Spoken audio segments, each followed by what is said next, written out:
大师姐，明日就是审判大会了，你因嫉妒心切，故意打伤了掌门的亲生女儿，你还不肯认错，这让我们很难办呢。不是我明明什么都没有做。你还敢嘴硬是吧？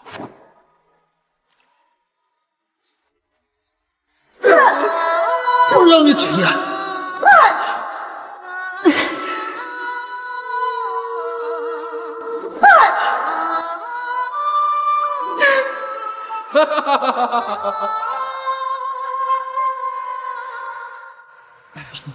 大师兄，师兄，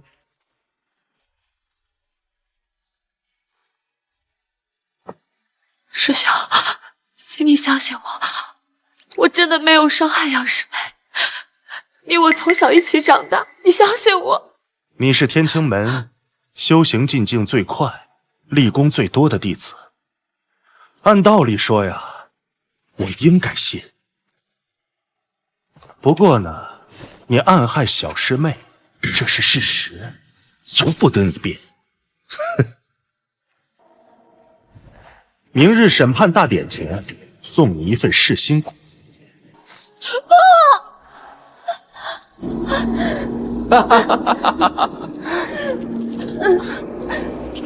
省得你嘴硬，让师尊心烦。你为何如此待我？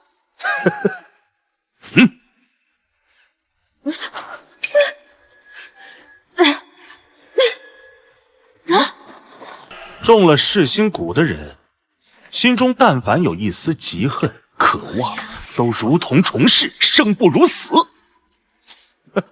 当年你为了斩断我跟你的情愫，也是这么做的。住口！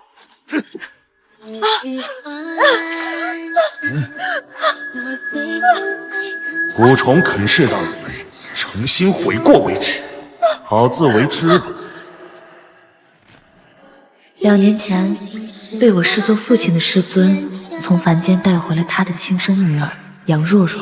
快来见见小师妹。很快，她就成为最受宠的小师妹。二师弟，我是老三。而我这个养女，成为了不受待见的假千金。一夜之间，师尊和师弟们便将原本属于我的一切，都给予了她，甚至只需她的一句诬陷。伤了你师妹，我就被关在这里，遭受酷刑。你霸占我身份这么多年，这些全都是你欠我的。好痛，让我解脱吧。哎，真是可怜呐。这样，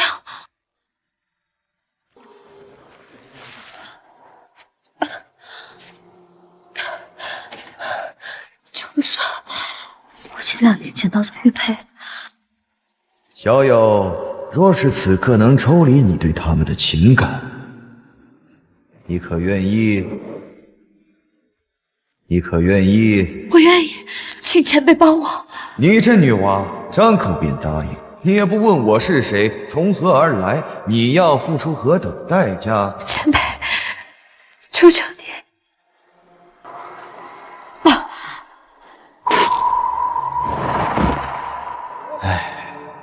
也罢。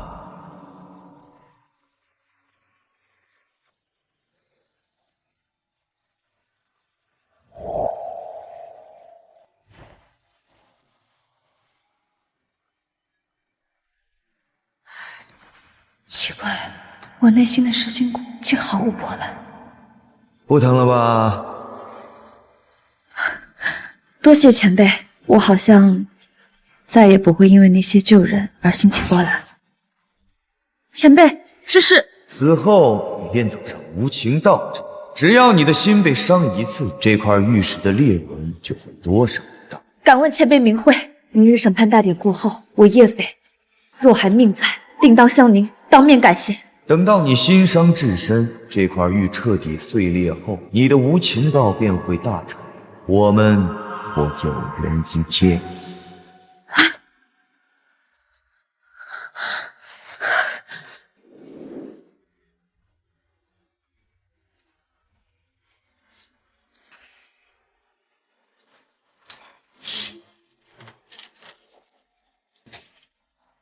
噬心蛊滋味如何呀？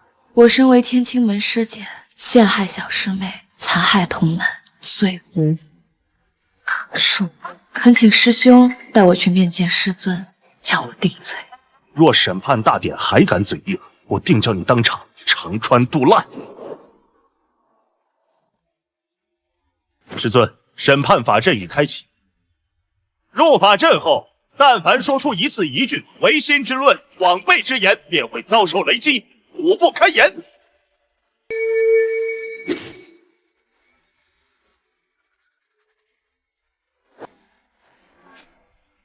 师尊，师姐已带到，听凭您的发落。叶肥虽为我的养女，但触犯门规就要受罚。你在执法堂大牢思过2日，你可知错啊？叶斐，你每多待一刻，法阵的威压便会增强1分，你的代价越大，别浪费时间了。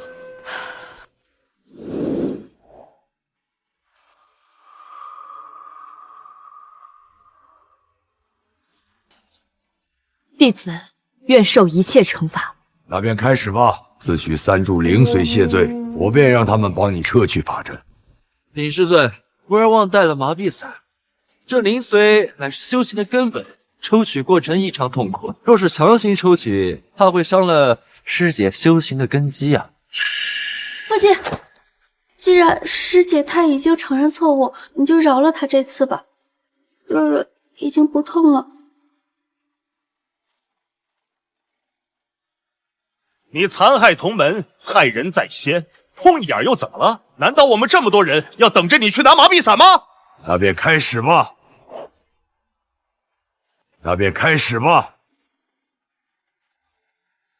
父亲，大师姐她也是害怕我抢走您和大师兄的喜爱，所以才对我下重手的。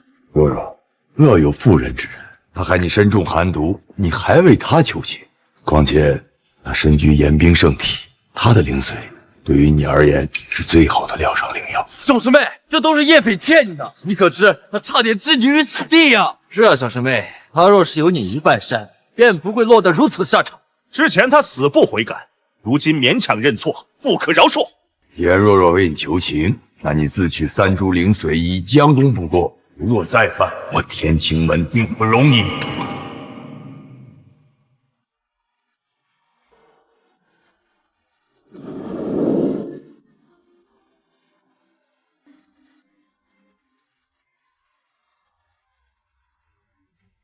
哼，需磕头认错，好好修修自己的德行。师尊误会了，徒弟并没有认错，只是说会接受一切的惩罚。大胆！你真的不怕死吗？敢戏耍我等！既不认罪，又甘愿受罚，你这是何意啊？弟子只认5项罪责，每一项都是罪恶滔天，人神共愤。如若不在今天当着大家的面说出来，只怕会引得上天之谴。人神共愤，勾结魔教了？哪5条？13年前，师尊尚是外务堂堂主，遭同门陷害。弟子身为外门独闯内门，拼死找回正统，念成师祖，才救回师尊一命。叶飞，以后你就是我唯一亲传弟子，无人再伤害得了你。这是第一罪，弟子罪在余战。放肆！是在问本尊的对吗？师尊，此叛徒死不悔改，我看就是之前罚的轻了，容弟子回去再关他几日。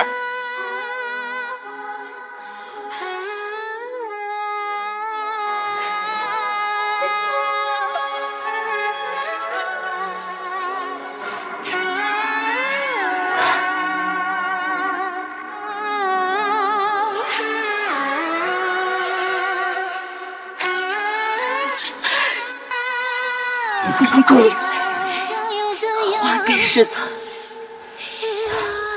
本以为你要狡辩一番，得到灵髓会费一点周折，没想到来得如此容易。有了灵髓的助力，我定会将你踩在脚下。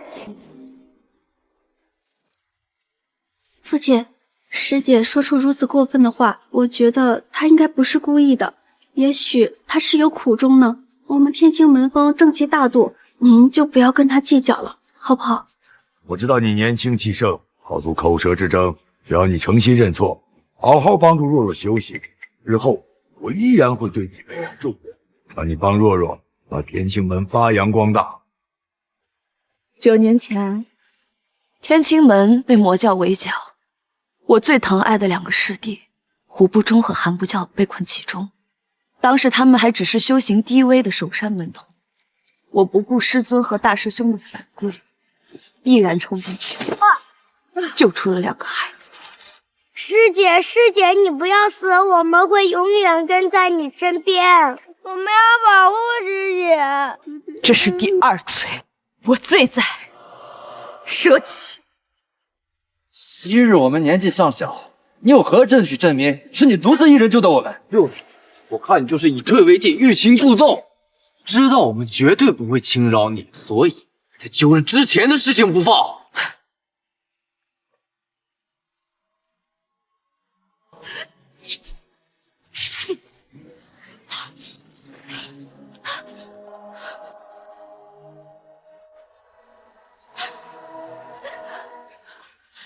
这第2颗灵髓，还给师弟们。放肆！你太不像话了，根本就没把本尊放在眼里。今天非让你这个孽徒心服口服不可。来人呐，把窥视盘给我请上来！窥视盘给我请上来！窥视盘，师尊，因为此等小事，便要使出100年才能一用的窥视盘吗？是啊，师尊，窥视盘怎么配他这种叛徒使用？我本不愿如此疾言厉色，奈何你在证据确凿之下依然巧言令色，实在是令我痛心疾首。若今日不将你点醒，任你如此沉沦下去，日后有何颜面面对诸位祖师？我叶斐从未说过一句假话，况且我也听从师尊的话，取出2条灵髓，师尊又为何要多此一举？你既然不服气，那我们就盘中见分晓。若真的没有冤枉的，那你将经历我天清门开宗立派以来的极刑，一雷天劫，届时你将身形俱灭，不得超生。不得超生，不得超生，不得超生，不得超生。这窥视盘是何？窥视盘是显示往昔之事的灵盘，若当事人滴入自己的鲜血，便会重现往昔之事。父亲，我想大师姐肯定是一时糊涂，我已经原谅她了，你不要再和她计较了。是啊，师尊，为了一个戴罪之人启用窥视盘，万一下次宗门要用，等100年，那更犯不上了。若若为何态度如此？莫不是另有一心？若若，之前你可有任何一句话骗过魏？自然没有。好了，他这回可把自己的名声可搞臭了。之前装的高高在上，其实他就是一个虚伪的人。师尊待他如亲生女儿一样，结果就是养了个白眼狼啊！师尊窥视盘道。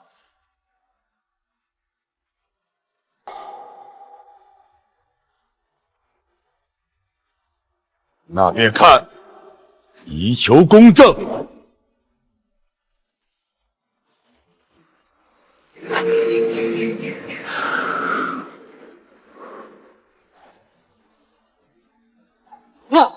只有他们2个人。叶飞一看就是心怀不轨，一步一步向我们师妹靠近。师妹，你没想到吧？曾经你最信任的人，竟然在背后谋算，想代替你的位置。师尊，快看，就是这。此人好生不要脸，证据就摆在眼前，他还在狡辩。你还有何话可说？小师妹，一开始你还去同情他，你也不想想他怎么对待你的。你不用去同情他，对待他就应该处以极刑。看他在那背后害人的阴损模样，当初还和小师妹争风吃醋，现在认栽了吧？这一切都怪你平日里做人太不地道，才会沦落到如此的下场。后面发生的事，我等都已知晓。人赃并获，还有何话好说？我无话可说。说你早些承认了该有多好，现在你这些丑事都摆在我们眼前，只会让我们更清楚的认识你的真面目。之前还在我们面前耀武扬威呢，还以为能够瞒天过海，现在就像一个小丑一样。叶飞身为我的养女，残害同门，妖言惑众，甚至还当众顶撞师长，破坏门规。来啊，三重雷劫，以示惩戒。真是让我看不下去，不如我出手吧。父亲，快师盘他自己动了！快师盘他自己动了！快让我跪上！那师尊，亏师妹好像失控了。这怎么可能？是小师妹，小师妹你自始至终，大师姐和小师妹的距离有2倍之上，连小师妹的一脚都碰不到。如今窥视盘也已经证实，你们确实是冤枉我了。敢问师尊，之前说的话还算数吗？我认真对待同门，潜心修炼，最后竟落得个如此境地，此罪3也。我罪在于众。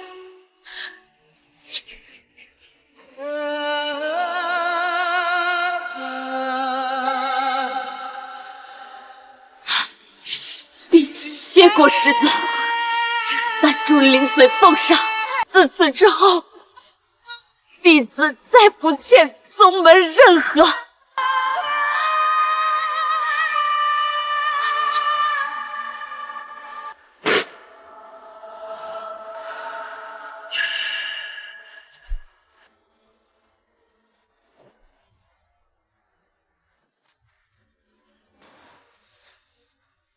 不好！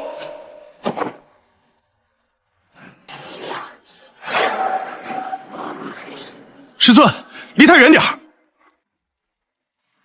师尊，他怎么吐血了？师尊，为何脸色如此难看？他修为已经达到金丹初期，只是抽取灵髓，他灵力外泄不止，恐怕会沦为一个废人。什么？师姐她已经达到了金丹期？我现在知道大师姐之前说的那句话是什么意思了。自此之后，弟子再不欠宗门任何。我们一直以为师姐一直在暗算小师妹，可是师姐她明明什么都没有做，我们都做了些什么呀？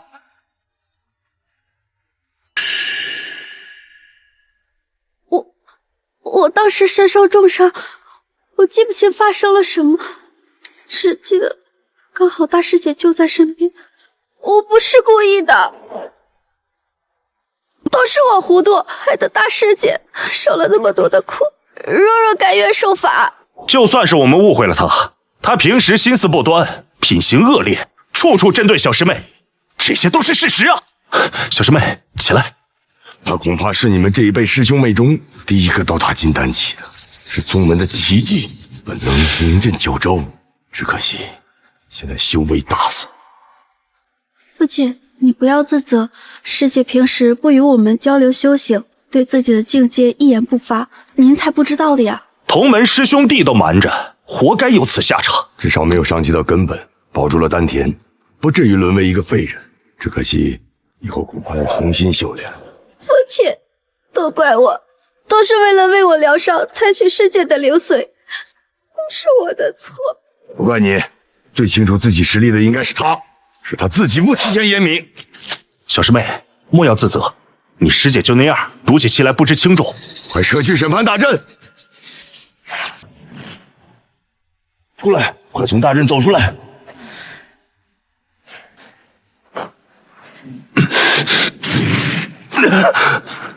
叶飞，你疯了！师姐，就算是我们有错，可是师尊已经答应撤除惩戒，也没有必要继续任性下去了吧？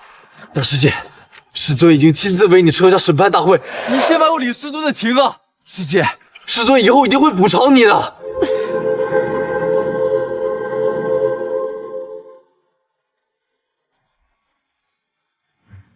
叶飞，你既是刚突破金丹，为何不提前言明？你此刻散去修为，便是达到你的目的了吗？明明是无人在意我，现在却全部把过错推给我，真是可笑。叶肥，师尊问你话呢，你在那阴阳怪气些什么？弟子斗胆问一句，师尊，若是我说了，你会信吗？叶肥，恶意揣测师尊，你真是胆大妄为。2日前也是在这里，我拉着你们的衣袖，苦苦哀求你们所有人，我说我是被冤枉的，小师妹不是我害的。师父，我真的没有伤害小师妹，求求你，求求你不要把我关起来！啊，你们信吗？师姐，并不是我们不相信你，当日只有你与小师妹在那山崖之上，而小师妹遇袭，周围并无旁人。你的解释又马马虎虎，所以我看啊，他就是故意的，想让我们内疚。这次是为师误会你了，既然不是你做的，那为师一定会好好补偿你。你先从大阵里出来，我们还你清白，如何？清白？可是那些惩罚我也都真真切切的受了，特别是噬心蛊。本门禁术，噬心蛊。我只是想逼他认错，才出此下策。是啊，当初师兄你情一杨若若，要逼我情断的时候，也是出此下策。师妹身子弱，又吐了血，受了惊吓，把你认成行凶之人，这很正常。她是我未婚妻，我向着她又怎么了？你看，被偏爱的人总是会有人想尽各种办法替他出头，就好像师兄你还只是一个小小的执事，与我私定终身时候的你。住口！我为了给你打下根基，苦寻3山灵药，自费10年功力。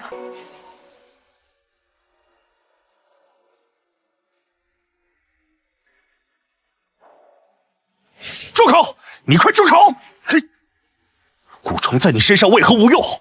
你方有今日之成就，此罪肆也。我罪在所托非人。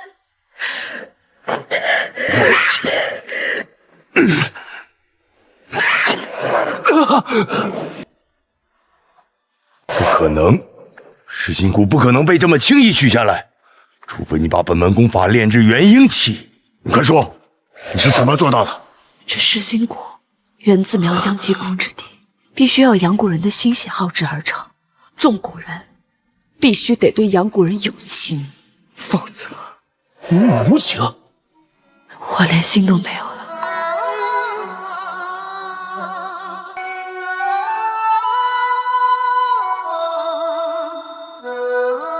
你干什么？你刚抽了灵髓，此灵力外泄，还会丹田受损，彻底沦为一个废人啊！祝王师兄和杨师妹百年好合。若他真的成为了废人，那么以后即使能够抽取灵髓，变得没有什么效用了。你若答应放下此事，我将你抽取的灵髓还予你，再额外加你10拳大补丹，助你恢复修为，如何？10拳大补丹，当初我苦苦哀求父亲已拿不到，没想到竟然被这假千金以退为进骗来。不行，我不甘心！我的灵髓已被取出，我的灵气已经消失，我的丹田已经尽毁。难道师尊可以让太阳东落，江水西流吗？为了徒儿，为师有何不可？是啊，有何做不得？师尊为了找合理的机会，抽走徒儿灵髓，拿来救自己的女儿。想必你们一直都在寻找合理的机会吧？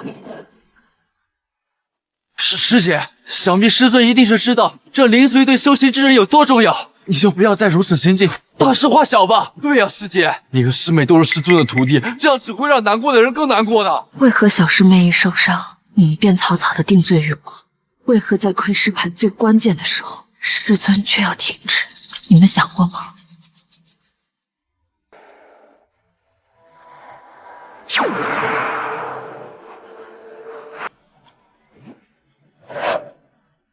这严冰圣体体质的人本就稀少，或能根治若若的火寒之毒。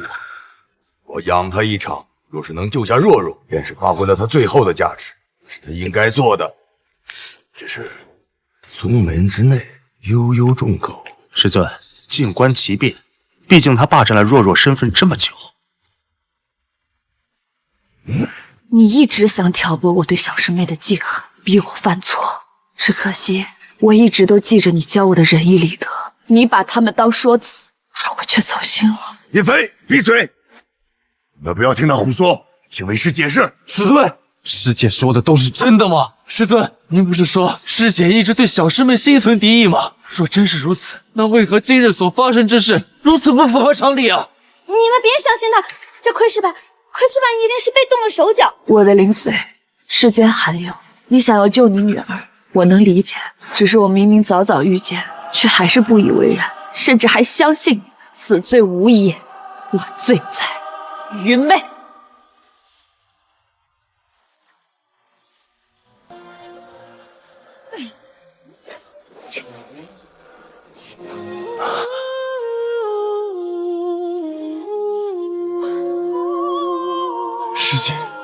师姐已经功力尽失，彻底沦为废人了。无论是从前还是现在，我从未欠过你们，我所欠宗门的一切已尽数奉还。从今天起，我与天清门再无瓜葛。启动地雷天劫，背叛宗门者死无葬身。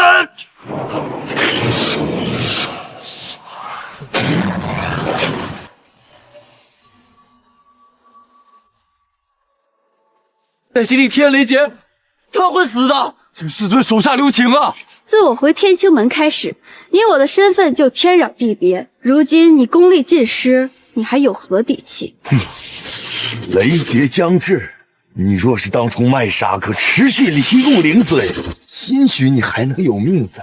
兴许，怕是等我真知道真相的那一刻起，师尊就已经起了必杀之心吧。不知悔改，还敢大放厥词！你屡屡破坏天清门门规，想下山把命留下吧！师尊是怕我下山昭告天下吧？地雷天劫，一冲！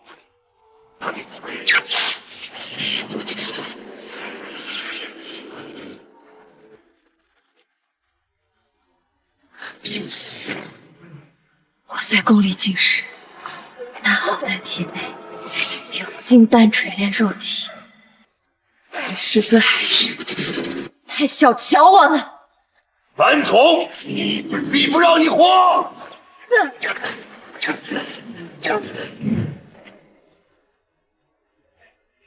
突破！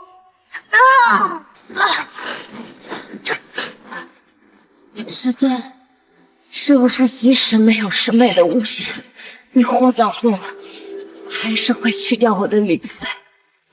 日虫，让你闪形俱灭！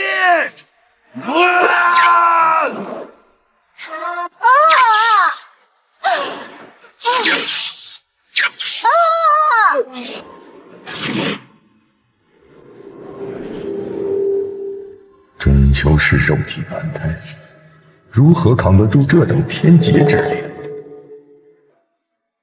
天清门叛徒叶斐已被处死，众徒儿引以为戒。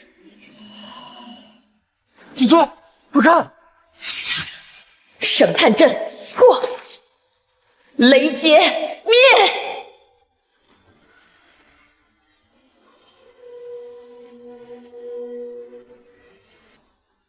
这怎么可能？这可是我们天清门引以为傲的审判阵法和地雷天劫呀！不可能，审判大阵竟然被一个毫无修为的凡人给彻底破掉了！不可能！凡人之躯修为散尽，怎么可能破掉地雷天劫？他究竟有何等奇遇，能让他成长到如此地步？此人偏偏不能为我所用，真是可恶！为了若若，今日必须将其击杀。我叶斐对天清门恩已报，债已偿，从此刻起，只为复仇。青龙剑，师哥，你确定要用这把我送你的剑来对付我？我所得到的一切，全靠我自己努力所得。你已然不是我师妹，而是叛徒。放肆！不知忠义仁孝的东西，需要在我面前动手吗？虽然不知道你用什么方式破了法阵和雷劫，但你已是毫无修为的凡人之身，劝你不要以卵击石。去死吧！去死吧！怎么可能？大师姐竟然徒手接受的青龙剑，不可能！此等剑势，连元婴气雄师也难以抵挡。他一个废去修为的凡人，这怎么可能啊！徒儿，切勿留手！师尊，我已使尽全力。叶飞被抽取灵髓，修为散尽，先是破除雷劫生还，现在还能徒手挡下不义的剑招。父亲，他是不是练了什么邪门功夫？你看他的发须皆白，不像邪门功夫，一般杀气极重，或者是身怀异宝。可是他须发皆白，莫非是情道？不好，不义，快收手！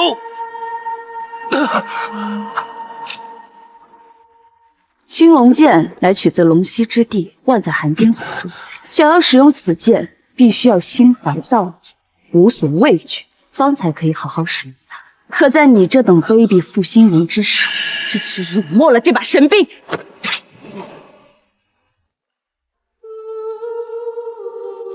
不可能，不可能在我手上徒手夺剑。青龙剑乃9天神兵，能够徒手夺剑，起码也是化神期的修为。化神？不可能，父亲都没有做到，更何况一刻钟前，他还是个废人。不可能，要么就是他用了某个机缘法宝，要么这都是障眼法。到此为止吧！莫非真要与我整个天清门作对吗？师尊终于打算亲自跟我动手了吗？可审判法阵和天劫均已被我所破，你拿什么顶我？我就算是为了天下苍生，即使也要让你这个逆徒伏诛！认罪？伏诛？明明是你们想一心抽取我的灵髓，把我吃干抹净，现在我抽离了对你们的情感，反而成了无可救药。我说你便认，无情刀断情绝义，不是邪魔歪道是什么？我是什么？你忘了当年的说辞吗？小姑娘，我看你天赋绝伦，骨骼精奇，是个修道的好苗子。老夫乃天清阁外务堂主，现在正是用人之际，有意送你一段仙缘，收你为弟子，你可愿意啊？小姑娘，那就跟我走吧，以后我就是你师傅了。师尊，这是我最后一次教你，从现在起，叶飞没有师门，没有师尊，没有师兄弟，我以断六亲，孑然一身。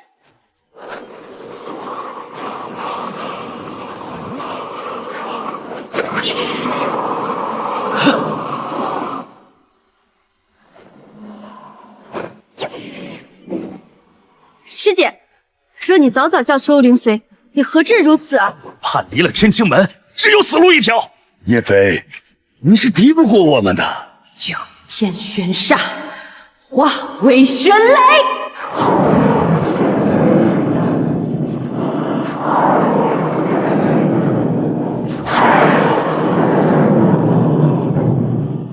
这不可能，怎么可能驾驭他？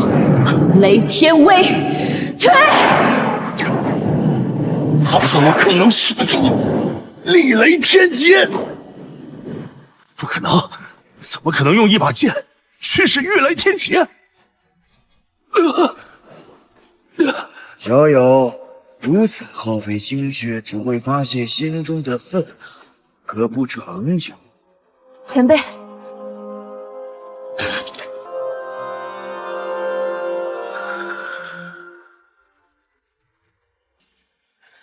叶飞明白，谢前辈。我们见面的时机已到，随我来吧。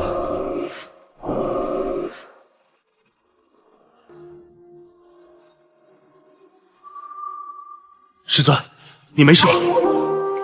师尊，他就是故弄玄虚，一定是在哪儿学了邪门歪道，提升自己的修为。此人不能留，多留一日，今日之事必散播出去。发布正派通缉令，击杀天晴门有史以来最危险的叛徒叶匪。凡是带回人头者，赏灵石1000万，灵脉1条。是。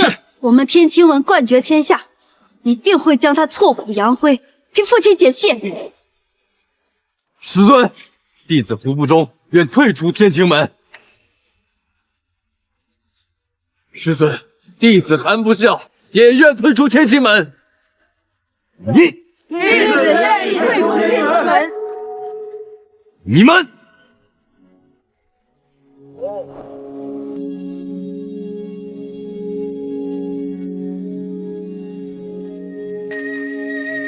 青龙剑为何如此疼痛？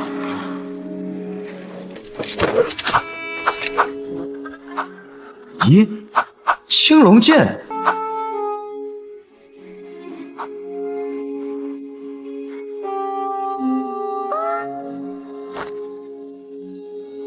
好久不见，老伙计。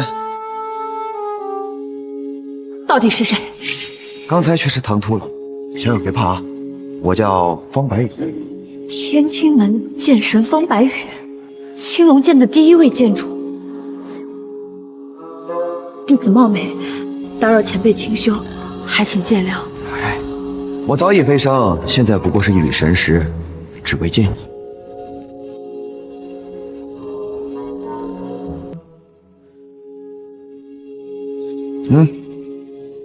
前辈，我已加入无情道，早已与天青门一刀两断。哦，我还有个名字，叫无情道祖。无情道这个机缘，也是我给的。这不可能，他明明是……小友，若是此刻能抽离你跟他们的情感，你可愿意？怎么样？我写的像吧？我的声音比较可信，毕竟你是被那些年轻的徒子徒孙们欺负的，对吧？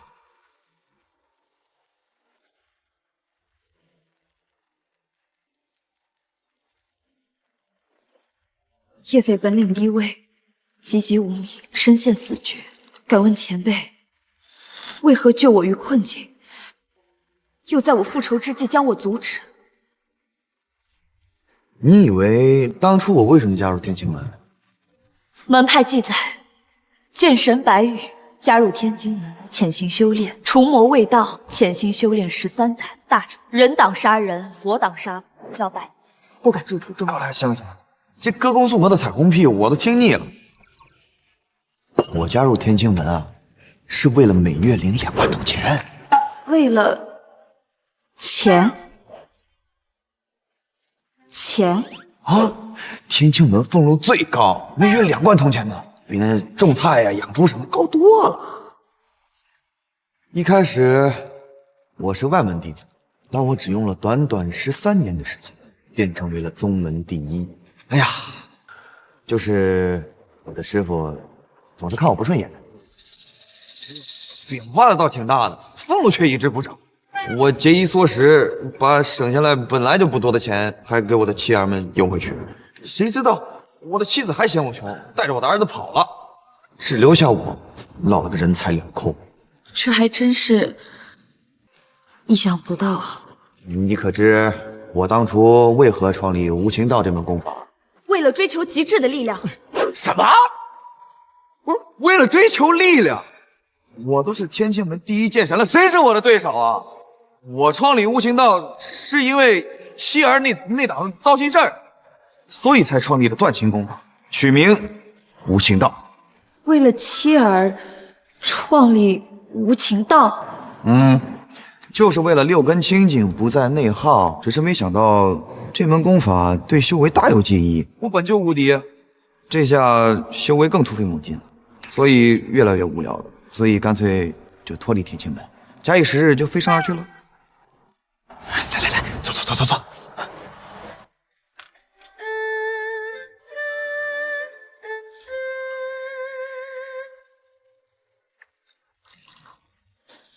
忘记妻儿的抛弃是我修炼无情道的初衷。那你叶磊，你修炼无情道的初衷是什么？我的无情道心便是面对故旧之人，再不心生怜悯，有仇报仇，有怨报怨。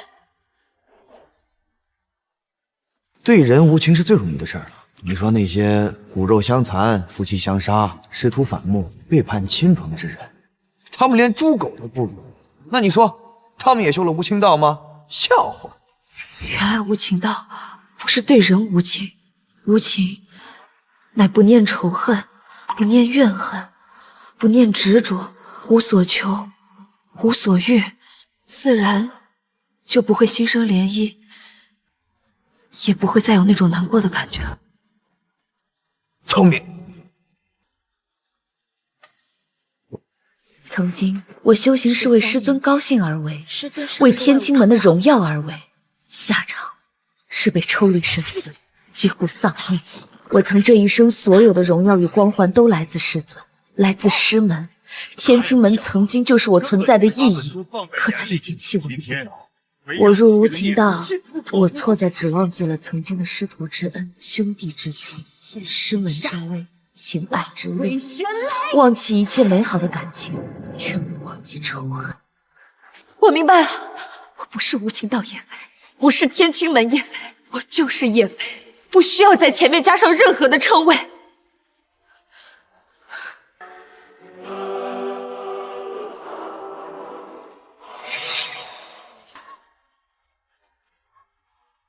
前辈，去吧，去吧，回去继续修行，我们天界见吧。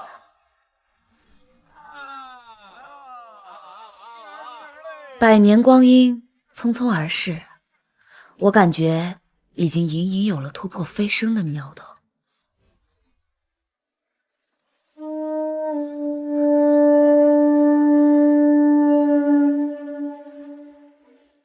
只要我还活着一天，我就跟魔道势不两立。臣服于我，我就饶你们一命。休想！既然如此，就去死吧！原来是老熟人呢。师兄，看来我们今日要殒命于此了。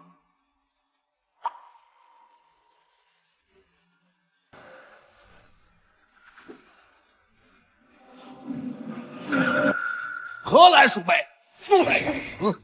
青龙剑，师弟，你昏头了吧？青龙剑的事情早已消失了近100年了。师姐，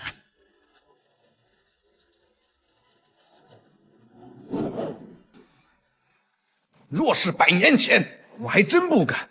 但现在，正道式微，后继无人，魔道大兴，风头正盛，我等早已今非昔比。我早。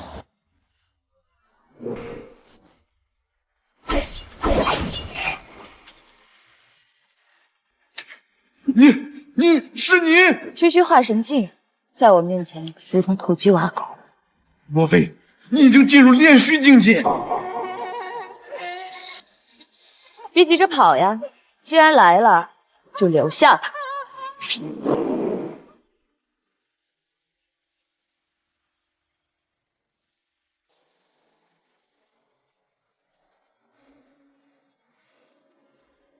多谢师姐，多谢师姐。师姐，师姐，之前是我们听信谗言伤害了你，但是我们已经及时退出了宗门。但是我们好歹师徒一场，天清门已经快被魔道打得毫无还手之力，快被灭门了。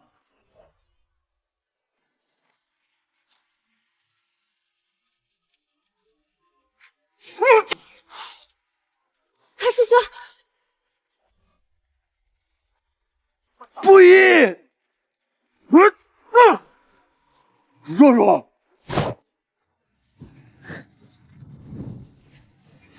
炎冰灵髓竟然有整整3条！几个魔头，放开我女儿！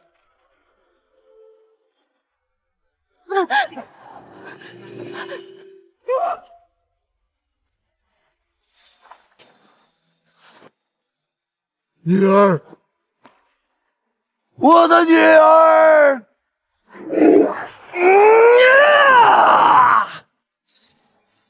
杨老头，糊涂！如此稀有的炎冰灵髓，你不自用，反倒给这个身中寒毒的将死之人续命，简直是暴殄天物！这窝头害我女儿，让元婴自爆，拉你一起下地狱！两力，去死！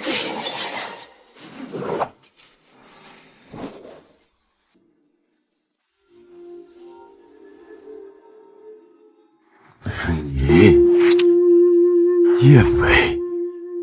终究还是晚来了一步，可惜了。节哀，杨掌门。叶飞，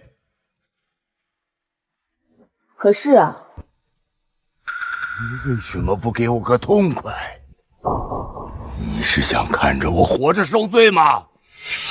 您女儿和女婿的尸体上流余温，您的宗门弟子尸横遍野，您身为一个正道领袖，在这样的时刻，我真想不到你会说出这样的话。你是宗门祸患，这是事实。我们之前对你欲加之罪，害你修为尽失，九死一生。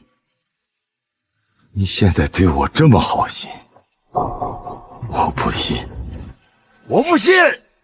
我竟是宗门祸患。在宗门内，你拉拢同门；在外，你大肆收买人心。数年之内，人们只知道你叶斐是天晴门的天之娇女，从来没人知道我是天晴门的门主杨仁杰。你还总拿你的那个道理屡次顶撞于我，把我放在眼里。从前，我一直把宗门当成自己的家，把您当成我父亲一样的人物存在。即使是我们之间有诸多意见不合的时候，但我一直对本门忠心耿耿。您为何会这么想？你是名声在外，实力在内，你众星捧月，你想叛就能叛，怎么可能不多想？就因为我能叛，这么多年，我对本门如何，对您又如何？杨掌门只需深知这2点，是非黑白就已然分明，又何须诸多猜疑？您难道不觉得吗？这么多年，我们的师徒之情、同门之义，多数都淹没在这无端的猜忌之中吗？你说的这么冠冕堂皇，是因为你没有当过大宗门的掌门。人总是会变的，无论你现在什么样，有一天你坐到了我的位置，你也会变的。道果为因，可笑。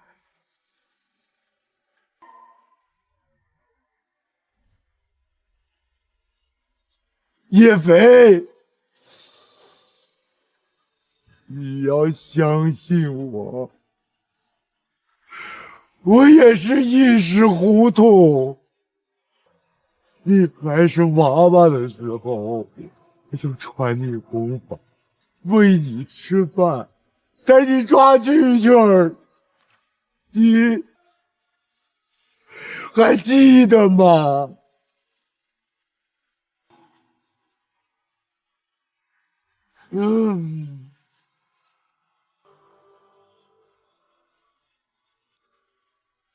哎，师姐，我们宗门虽然出力，但大破魔道，现在报名的人已经排到山脚了，你怎么跑出来了？